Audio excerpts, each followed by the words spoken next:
Good morning, welcome my back to channel পুরবিশ ডেলিজ ভাবে তোমাদের সকলকে স্বাগত। তো সকালবেলা এখন 5টা বাজে ঘুম থেকে উঠলাম, কারণ আজকে আমাদের ছোটো সেটের গরমের জন্য তো রাজ্য সরকার নিয়ম করেছে আজকে সকাল 7টা থেকে স্কুল। তো সেই জন্য উঠলাম আর বাসি নাইটিটাকে ছেড়ে ফেললাম, দিয়ে আমি কাপড়টা পরে নিলাম। পরে নিয়ে এবার যাবো মুখ ফুক ধুতে, চা করতে, সবটাই দেখাবো তোমরা কী করছি না করছি। তো এখন মুখটা ধুতে ব্রাশটা করতে যাচ্ছি। ব্রাশটা নিয়ে আমি এখন নাচটা খুঁজে যাব। তো নাচটা খুলে দিয়ে আসবো, এখনও কাজ আসেনি, কাজের বউটা আসেনি, মানে দিদি আসেনি কাজ করতে। তোমরা তো সবাই জানো ব্রাশ করে আমি একটু উঠোনটা ঘোরাঘুরি করি। তো এখন উঠোনটা একটু ঘোরাঘুরি করছে। তো আজকে সকালবেলা কালকে রাত্রিবেলা বলে শুয়েছে যদি পারি একটু মাটন নিয়ে আসবো আজকে, যেহেতু আমি দুদিন ভাত খাবো না। শনিবার কালকে আমাদের বাড়িতে বিশাল বড় কালী পুজো, আমি যে কালীঘরটা রোজ সকালে দিতে যাই সেই কালীঘরটা কালকে কালী পুজো। তো আমাকেই সব কিছু জোগাড় করতে হয়, উপোস করে সারাদিন উপোস করে যে করতে হয়। আমি তো আর সকালবেলা উঠে আর ভাত টাত খাবো না, ভাত কিছুই খাই না, শুধু শরবত খাই। আর দুপুরবেলার দিকে একটু ফল খেয়ে নিই ব্যাস, কেন রাত্রিবেলা পুজো হতে হতো আমার সেই তার পরের দিন খাওয়া। তো সেই হেতু যে প্রচুরই কাজের চাপ কাল থেকে, আর আজকে একটু ঝাড়াঝুড়ি করবো। আমাদের বাড়িতে যারা যারা এখানে পুজো দিতে আসে সবাই আমাদের বাড়িতে পুজো দিতে আসে। তো সেই জন্য এখন আমি তাড়াতাড়ি করে বেশ করে ব্রাশ টাশ করে নিয়ে মুখ ফুক ধুয়ে নিয়ে চাটা করে নিয়ে ছোটোটা টিফিন বানাবো। রাজ্য সরকার যেহেতু নিয়ম করেছে আজকে সকাল 7টা থেকে স্কুল, তো ওকে 6:30টার সময় বেরিয়ে যেতে হবে। কিছু তো টিফিন করে দিতে হবে, আর সকালবেলা উঠে যে ওই যদি ঝালমুড়ি টালমুড়িগুলো 8:30টার সময় টিফিন হবে, ঝালমুড়িগুলো খায় তো সেগুলো শরীর খারাপ হয়ে যাবে। সেই জন্য বাবাকে বলেছিলাম একটু পাউরুটি নিয়ে আসতে। তো পাউরুটিটা নিয়ে আসবে, সেটাকে একটু টিফিন করে দেবো। তো আমি আমার ব্রাশ করা হয়ে গেছে, মুখটা ধুয়ে নিচ্ছি বেশ করে। সকালবেলা বেশ ঠান্ডা জলটা মুখে দিলে খুব ভালো লাগে। আর রাত্রিবেলা তো আমাদের ভোল্টেজের ওই অবস্থা, আর দেখবেন গরম থাকে না। তো ব্রাশটা করা হয়ে গেছে, মুখটা ধুয়ে নিলাম। মুখটা ধুয়ে নেবার পর এবার চা বসাবো। চাটা বসিয়ে দিয়ে চাটা খাবো। চা খেয়ে নিয়ে তারপর কী করি না করি সবটাই দেখাবো। তো এখন আমি আপাতত চাটা করছি, আর এখানে প্যান্ডেল করতে চলে এসেছি, ওটা তোমাদের পরে দেখাবো। সকালবেলায় দেখছি 5:30টার সময় সব প্যান্ডেল করতে চলে এসেছে। তো বেশ মুখ ফুক ধুয়ে নিয়ে বেশ ভালো লাগলো, বেশ মুখটা এবার আঁচল টাঁচল দিয়ে মুখটা ধুয়ে মুছে নেবো। নিয়ে এবার তারপর সকালবেলা উঠে আমি মুখটা ধুচ্ছি। তো উনি ওখান থেকে বলে উঠলেন আমার জন্য একটু রুটি তরকারি করবে। দরকার নেই বাবা, মাংস আনবে বলেছে, সেই জন্য একটু যাই হোক রুটি তরকারি করি। তো এবার যাচ্ছি আমি চাটা বসাতে। চাটা বসিয়ে দেওয়ার পর রুটি তরকারি সবই করবো। আর সকাল থেকে উঠে এত গরম যে আমি যেন ঘেমে যাচ্ছি। আর ওই যে বললাম পাউরুটি নিয়ে এসছে, পাউরুটিটা টিফিন করে দেবো, একটু জেলি মাখিয়ে দিয়ে দেবো, একটু সেঁকে নিয়ে। আর চাটা এখন বসাবো। জলটা ফুটে গেছে, জলটা ফুটে গেছে, চায়ের জলটা হয়ে গেলে এবারে টিফিনটা বানাবো। বড় ছেলে ওদিকে উঠে পড়েছে, ছোটো ছেলে এবার স্কুল যাবি তৈরি হয়ে নে বলে ঠিক আছে আমি ব্রাশটা করে নিয়ে তারপর তৈরি হচ্ছি। চাটা যথারীতি চাটা হয়ে যাচ্ছে, বড় উঠে পড়েছে, ভিডিও এসে গেছে। আজকে তো সকালবেলা একদিকে সুবিধা, আজকে পড়ানোর ছুটি, কারণ সকালবেলা যারা সব পড়াশুনো পড়ে তারা তো সব স্কুলে গেছে। তো আজকে আর কেউ সকালবেলা পড়তে আসবে না, সেই জন্য এখন বেশ একদিকে চাপটা কমেই আছে আজকে। শুধুমাত্র আজকে কাজ আর কাজ, ঝাড়াঝুড়ি সবই হবে। তো বাইরেটা ঝাড়বো, দালানটা ঝাড়বো, ঘরটা ঝাড়বো, রান্নাঘরটার মধ্যে একটু পুছে নিলাম। পুছে নেবার পর এবার এখন আমি করবো, বর উঠবে, ওকে চা দেবো, ছেলেদের খেতে দেবো। সারাদিনই কিছু না কিছু লেগেই থাকবে। আবার কালকে পুজো, যেন মানে বিধিকিচ্ছিরি ব্যাপার, তার উপর আবার এরকম গরম, এরকম যদি খাবার দাবার হয়। তো আমি জেলিটা দিয়ে টিফিনটা বানাবো। আর সত্যি কথা বলতে কি, আমার সংসারে আমি তো একাই, কেউ সাহায্য করার নেই, তো ওই জন্য বেশি কষ্টটা হয়। একটু বেশ কেউ যদি সাহায্য করার থাকতো তাহলে এতটা কষ্ট হতো না। ওরই ভেতরে আবার আমি যে বিজনেসটা শুরু করছি, সেই শাড়িগুলো সেগুলো পোস্ট করতে হবে, সেগুলো দেখে দাম দেখে পোস্ট করতে হবে। তো চলো আমি ঘর দোয়ার ছাড়তে যাচ্ছি, তো সাথে থাকো, দেখতে থাকো কী করছি না করছি।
যাচ্ছে।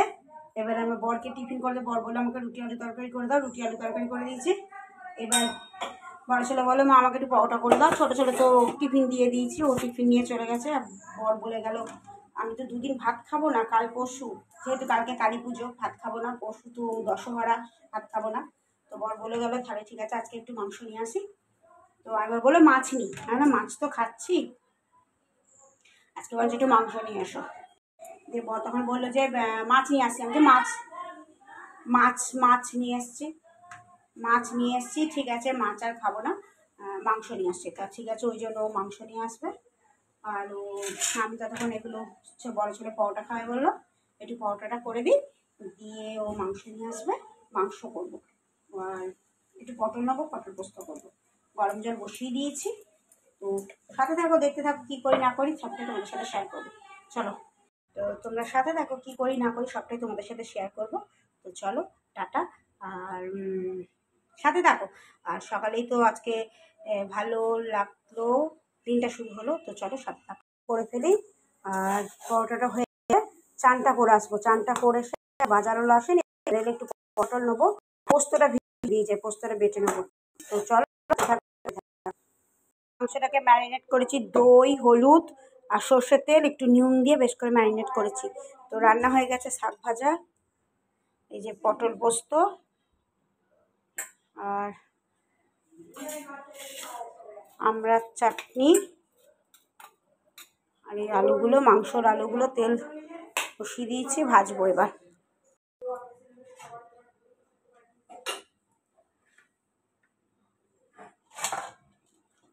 মাংসগুলো প্রথমে ভেজে নিই।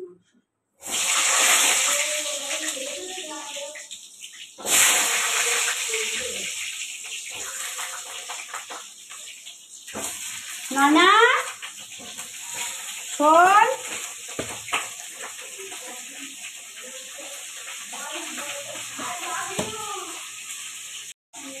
ওখানে ইয়ে হয়ে গেছে, চাইলে হয়ে গেছে, দেখবি না কিরম করেছে। ঝাড় বাতি লাগাবে, ঝাড় বাতি লাগাবে, কত ঝাড় বাতি। যা দেখতে আবার তো মাংসটা করবার জন্য আমি পেঁয়াজটা ভাজতে ছোটো দিয়েছি, কড়াতে একটা ছোটো এলাচ দিয়েছি, জিরে দিয়েছি, তেজপাতা দিয়েছি, আর দু চারটে চিনির দানা দিয়েছি, দিয়ে বেশ করে দেখো পেঁয়াজটা ভাজছি। এখন একটু লাল লাল করে ভাজছি, যতক্ষণ না পেঁয়াজটা লাল লাল করে হবে তখন ভাজতেই থাকবো। আর ম্যাক্সের খাওয়া হয়ে গেছে।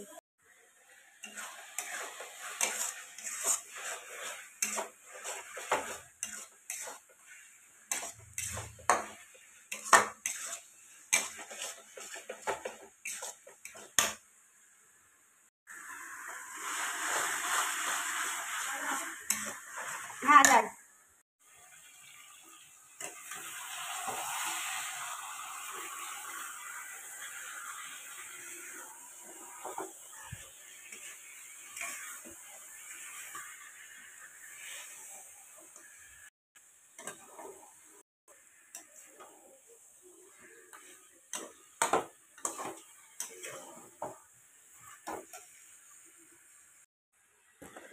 এই যে মাংসটা কষতে থাকছি, এবার হয়ে গেলে জলটা ঢেলে দেবো।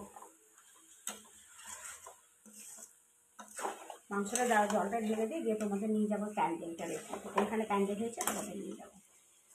আমি মাংসটা বেশ করে কষি, কষতে কষতে সব কিছু দিয়ে কষতে যাবে, খাসি মাংস তো এরকম। আগে কষে নিয়ে জলটা দিয়ে দেবো, দিয়ে সেদ্ধটা করতে দিয়ে একটুখানি কষবো, কমানোটা। চলো তোমাদেরকে ওখানে নিয়ে যাই।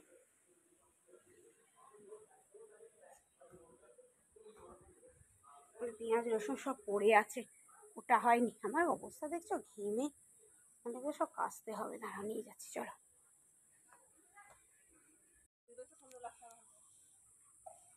প্যান্ডেলটা বেশ ভালোই হয়েছে বলো। আগের বারে সে গোলাপ ঝুলিয়েছিল, এবারে গোলাপ ঝোলায়নি। হ্যাঁ বেশ বড় পাড়াই করেছে। তোমরা দেখলে ওইটা হচ্ছে আমাদের ঠাকুর পুজো হবে। এই নাচটাকেও বন্ধ করে আসে, মাংসটা কষানো হয়ে গেছে, জল দিয়ে দিয়েছি। তো তোমাদেরকে দেখালাম কোনখানটা কি পুজো হচ্ছে না হচ্ছে, ওইখানটা পুজো হবে। আর কাল থেকে সকাল থেকে ভীষণ কাজের তাপ। তো চলো রান্নাটা হোক, লাস্টে আমি তোমাদের সাথে শেয়ার করবো কী করলাম না করলাম। তো চলো সাথে থাকো, দেখতে থাকো আর কমেন্ট করতে থাকো। যারা নতুন তারা সাবস্ক্রাইব করে দিও, আর যারা পুরনো তারা অবশ্যই একটু লাইক কমেন্ট শেয়ার করো, আর যারা নতুন তারাও লাইক কমেন্ট শেয়ার করো। আর আমার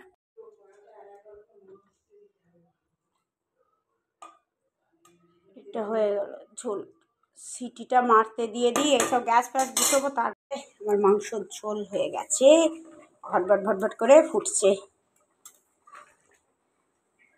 এই ঝোলটাই রাখি, বেশি কাই ভাল লাগে না, মাংস খাসির মাংস ঝোলই ভালো। এটাই থাক, একটু চেকে দেখে নিই, দিয়ে বন্ধ করে দেবো। এটা হোক রেডি, মাংসর ঝোল নামিয়ে ফেলি। মাংসটা হয়ে গেছে, নামিয়ে ফেলি, ব্যাস। আর এখানে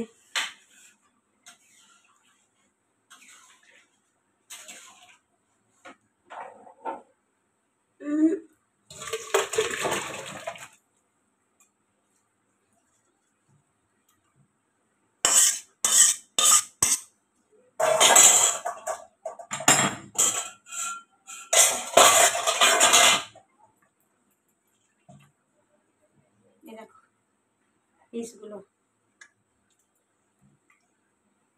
চলো টাটা।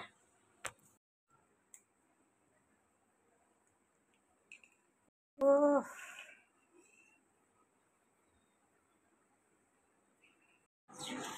আগে মুড়িটা আমাদের বেলায় কিছু নেই, এই দেখি একটু আলু দিই, মাংসের ঝোলের আলু দিয়ে।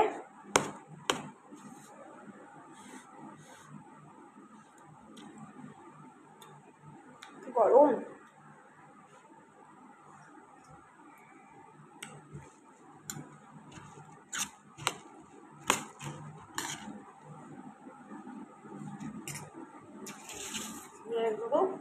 ভালো লাগার মতো মাংস ঝোলে আলু দিয়ে।